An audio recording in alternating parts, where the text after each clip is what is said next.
Welcome to Focus Interview. Today we are fortunate to have Ms.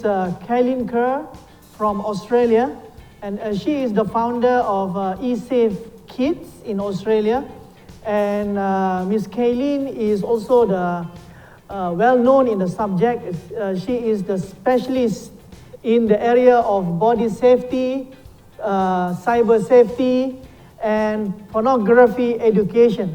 I think the word pornography education is very interesting because we do not have one term like this in Malaysia. So with this interview, let's welcome Ms. Kaylin Kerr.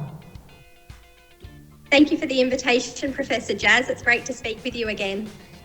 Likewise, Ms. Kaylin, it has always been good to talk to you and to discuss with you about a very important subject of child online protection, or even parental knowledge on how to protect children or underage online. And I think we have known you for quite a while. Since last year, we have been engaging, and I think we have to say that you are one of those experts that is very much required in today's digital world.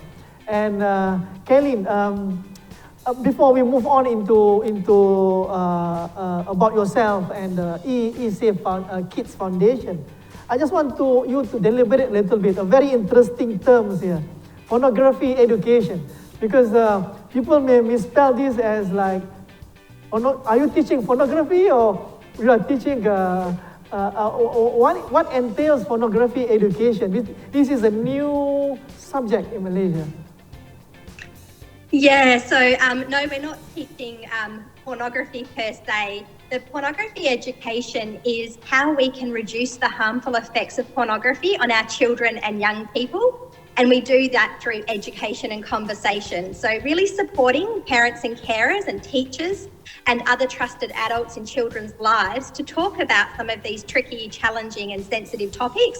And talking with children and young people about pornography is perhaps the most tricky one for parents. Wow, it's the most difficult one. There's a lot of questions coming from them, and many of us may not be able to answer that well. I'm very sure of that. Okay, Kaylin, please, can you talk a bit about yourself in terms of how come you become a specialist in this important area, and is it planned? And then, and also the eSafe Kids Foundation that you have established. Yeah, so eSafe Kids is an organisation or a social enterprise that I created that really focuses on educating, equipping and empowering our children and young people so they can have safe and positive time online and offline. But really importantly, is also supporting and inspiring the trusted adults in children's lives to tackle those sensitive and challenging, tricky topics. So I didn't start teaching cyber safety and digital wellness or talking about reducing the harmful effects of pornography.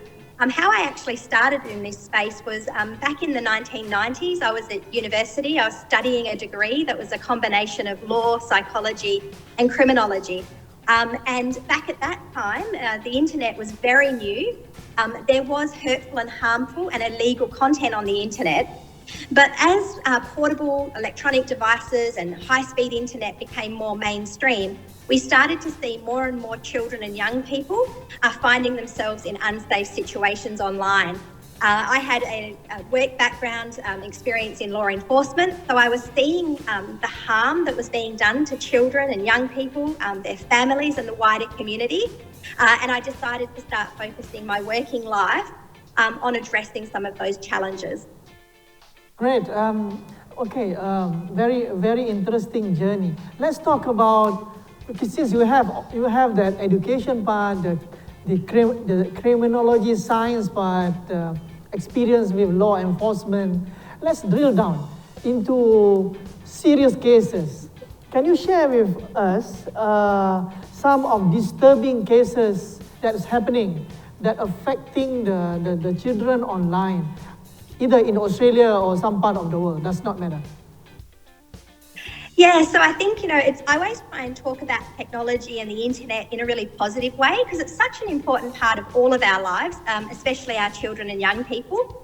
The internet and more recent technology, it changed the way that we learn and that we're creating, that we're connecting and that we're being entertained.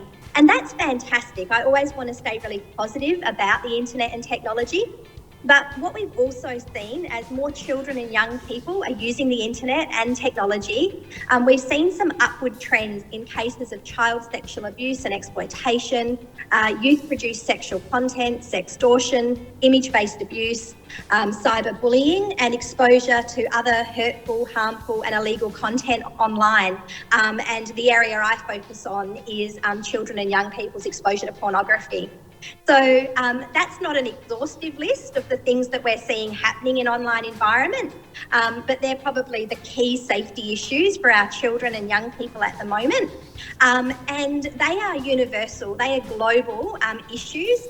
Yes, I'm in Australia, you're in Malaysia, but anyone who's connecting to the internet from anywhere in the world is having the same challenges that our countries would be having. It's a global community, it's a global platform, and so these are global issues.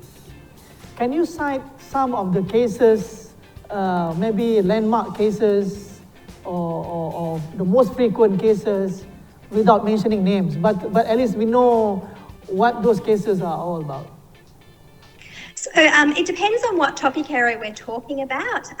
So we've had, certainly in Australia at the moment, and since COVID, we've had significant increases in children that are being harmed sexually in online environments. So child sexual abuse and exploitation, whilst it still does occur in the real world, we've seen a significant increase of children being harmed in this way in online environments.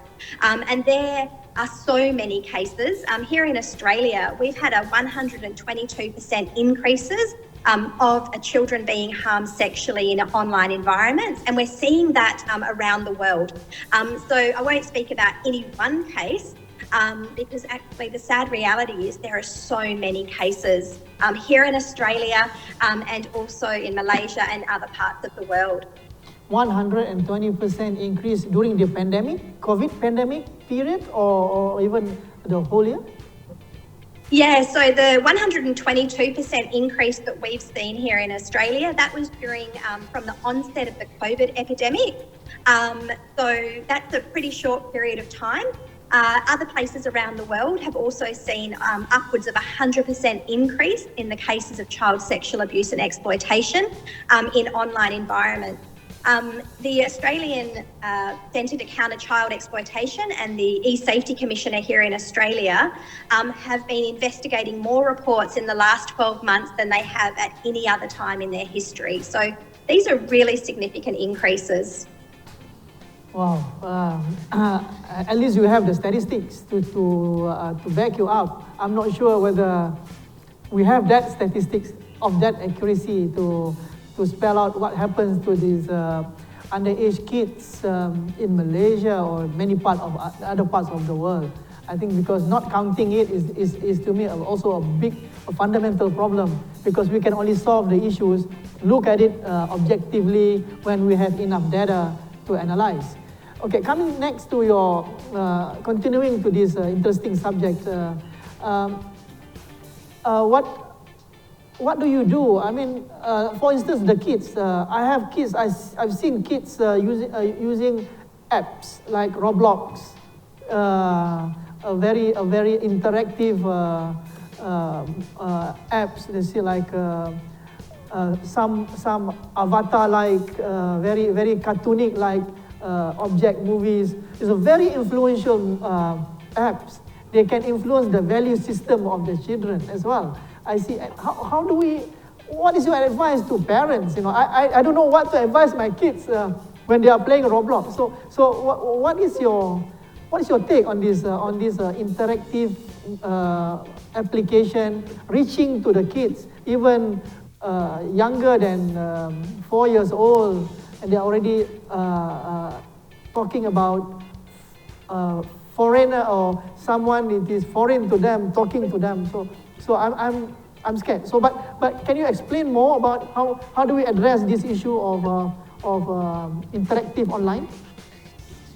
Yeah, so I guess the first thing that we need to understand as parents and carers or trusted adults in children's lives is that the internet is a global platform. And so with the more children online, unfortunately what we're seeing is more people online that want to harm children. And these people do tend to spend a lot of time in the places and spaces online that children go. And so parents need to understand that even though children are connecting to the internet or the platforms or the games from the safety of your home or a community space, the reality is when they do that, they can come into contact with anyone around the world that has access to those platforms as well. It's known and reported that there's 750,000 active online predators using the internet to harm children at any one time. So what can parents do about that? The reality is the internet's not going away. Our children are going to be using it in their childhood, in their adolescence, and into their adulthood. So our responsibility is to assist them to use it safely, respectfully, and moderately, so that it's not overtaking their entire life. And the ways that I suggest we do this, there's 4 key things I think we can do, and we can talk about this in more detail. But the first thing is supervision. We need to make sure that we're supervising our children when they're using the internet in the same way that we supervise them when they're in our community. So we talk about road safety and water safety, and here in Australia, sun safety or food safety. And we need to make sure that we're also talking and educating our children about online safety or cyber safety as well. Supervision needs to be age and developmentally appropriate. So the level of supervision that a 4-year-old is going to have is going to be very different perhaps to a 9-year-old and then a 14 or 15-year-old. So supervision, really important. Then we need to make sure that our children are receiving education, ideally at home, but also in school. We want to make sure that we're engaging in conversation with our children. So lots of conversation, and start that conversation really early about online safety. But also talking with our children about the positive benefits of the internet, because very often when we talk to children, we only talk from a very negative position, and what that does is it shuts down lines of communication. So if our children do find themselves in an unsafe situation online, they're not going to go and speak with trusted adults, not because they don't want to. They desperately do, but because they're scared that they're going to be in trouble or have their device taken away from them. And then the 4th thing that I think that we can really do, and we perhaps need to do a little bit better, is participation. We need to get involved a little bit more in our children's online lives. And by that, I mean, and it doesn't mean that every time our children are using screens or watching YouTube or playing games, we don't have to be there the whole time. But even if just like 10 minutes we could put aside to sit with our child, watch some of the things that they're watching and have a conversation about why they like it. And then you can share what you like or don't like. Try, if your child likes gaming, then maybe sit down and just watch them game. Or pick up the controller and have a go at it yourself. Because when we're participating and getting involved in our children's online lives, that's where we're supervising, that's where we can provide education, and that's where we can engage in the conversation. Okay, I think I'll stop you here first. Let's take a break, a short break, and then when we come back, we will continue with this very interesting subject.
let's continue with what we have left earlier. You mentioned about two important things. Parents has to be able to supervise, and the children has to be educated about the issues. Okay, let me start with the parents. Parents do not know how to play Roblox or all those kids apps are new to them. If I feel like that, I believe millions of people out there will feel the same way. So now, what kind of programs can you or suggest or can be done to parents? Okay, so Professor Jazz, before I move on to some specific places that parents can get further information to help them, when we, and as you said, you don't know how to play Roblox. I'm terrible at playing games, and I'm very honest about that. You know what? You don't actually have to be good at the games that your children are playing. Kids are always going to generally be better at this than we are, but that means that we still have an opportunity to sit with our child and watch them playing. You'll learn a lot about the game, and you can also talk to them about what's really cool about whatever they're doing. And that's where you can also ask them about why they like it, who they're playing with, what they're trying to achieve, what they're going to need to do to achieve that. And that's when you're sitting with them or talking with them about the games they're playing. You can ask them also about what are some of the things that are not so cool? What are some of the negatives that they see or hear in the game? So just talking to our children, we can learn a lot about the games. But the reality is that all of us might have children that are playing different games and visiting different platforms, and it becomes really hard for parents. So there's some great places online where parents can get information about the games kids are playing, the social media apps that they're using. So here in Australia, and this can be accessed from Malaysia as well, we have the eSafety Commissioner website, and there's a link for that on my website. On the eSafety Commissioner website, there is lots and lots of information that has been developed for parents to teach them as much information as possible about the games that kids are playing, the apps that they're using, and what some of the things that parents need to be aware of. So the eSafety Commissioner website, I would definitely recommend that people visit that. Also on the eSafety Commissioner website, there's lots and lots of lesson plans to assist either parents or teachers in teaching cyber safety and online safety to children and young people. There's also Common Sense Media. It's an American site, but you can access that from anywhere in the world. And again, they've got really comprehensive information about everything that our children are doing online, the positives and then also some of the negatives and the things that we need to be mindful of as parents and carers. The reality is we're all busy, and oftentimes when our children are using screens, they're quiet and, we get stuff done, whether that's work or things around the home. So sometimes we might need a little bit of assistance to keep the internet safe for our kids. And this is where some families might choose to use parental controls, and parental controls can filter and limit and restrict what children do and see online. They also can assist with making sure that our children's use of technology is not getting in the way of them having a good night's sleep by making sure that the Wi-Fi turns off at a reasonable hour at night and then doesn't turn back on again until a reasonable hour in the morning. There's lots of places parents can go. Okay, talking about parents, there's so much to learn. Now let's talk about the kids. How to teach them when there is no formal education about this, about safety. There is no, even at the preschool, nobody teaches this. Primary school, I have not seen any of this syllabus talk about in school. It's all about mathematics, calculus, multiplication and all that. And how does these children's underage children, especially the younger one, engage?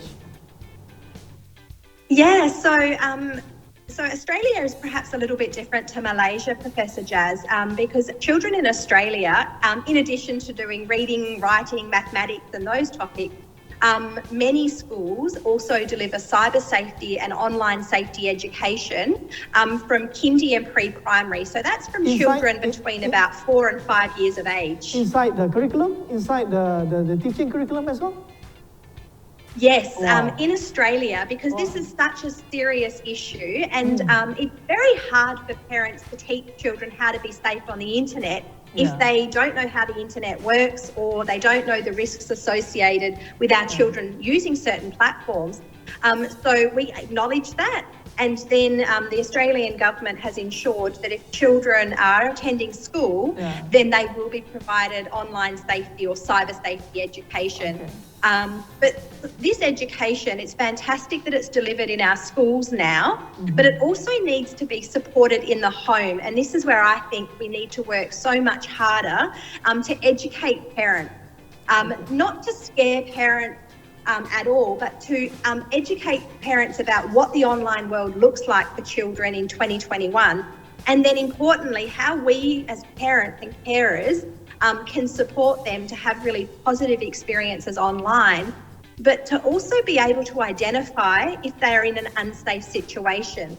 We can teach them how to respond in an unsafe situation online, and importantly, how they can access help and support.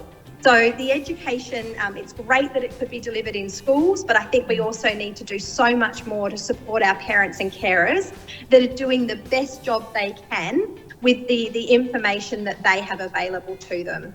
And these courses are hands-on or theoretical, or can you describe a bit more how being approached? So in relation, do you mean in relation to the education in schools or education for parents? For parents. Yeah, so for parents, when I deliver a cyber safety and digital wellness workshop, it's either delivered face-to-face or online. And the workshop, we talk about the primary cyber safety issues that children and young people are facing at the current time. And there's quite a few to cover, so we will talk about that. But then we also talk about some of the benefits of our children using technology, and we provide strategies and conversation starters. And I always refer parents to helpful YouTube videos or child-friendly books that can support them to continue the education in their home. And so this is a really great way of giving parents and carers up-to-date information, but also giving them the tools and the strategies to continue that conversation in the home. And for the children, do they have this hands-on as well? Because when I talk to kids, especially in the family, it says, I want to be a hacker.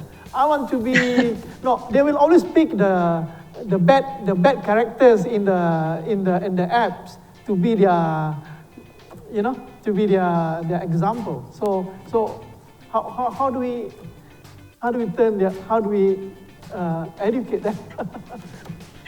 I guess, so everyone's child's going to be different. Some people's children might want to be a professional gamer. Some people's children might want to be a social media influencer.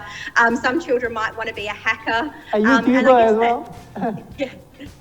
I guess that's where we step into the conversation, and maybe we talk to our kids about black hat and white hat hackers. So there's those that cause harm and hurt other people, but then there's also those that become educated around cyber security, and then they work to keep people and organisations and businesses safe. So that's where I guess we have conversations with our children about, that's fantastic that you've got an interest in cyber security, and we can try and channel that into positive ways and positive use of their skills and abilities, as opposed to some of the more negative and harmful and hurtful ways of using it. What else can they do besides that? Yeah, so I think that parents need to consider the online space in the same way that they consider the real world. We don't just let our kids jump into a swimming pool before we give them some skills and strategies to assist in keeping themselves safe. And I think the big shift in mindset that we need to see is parents thinking of the online space and the risks that are associated with it in the same way that they think about all of the other places and spaces in the real world that children spend time.